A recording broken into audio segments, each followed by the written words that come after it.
back to Sunny Life Channel. Thank you so much, guys, for tuning in. We are talking about what is going to happen on the Queen, especially about Goodness' character. We don't know if she is coming back or she is here for a farewell. As we all know that Goodness was amongst the characters who were reportedly leaving the show. Some said she was fired because the producers failed to align her pregnancy with the storyline. Goodness left with the likes of Gracious, Thembiso and Gia, but her character was left hanging, unlike theirs who were killed off. I'm not sure if they will do the same thing with the Goodness, removing her without revealing her face, or they will do otherwise as they did to Gia and Thembiso's character. January 2021 teasers reveal that Goodness and Zoxolo are coming back for revenge to the causes.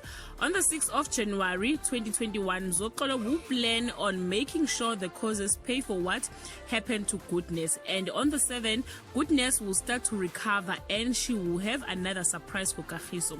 Is she here to stay or not? Please comment and share your opinion. Thank you so much, guys, for watching this video. See you on my next upload. Bye.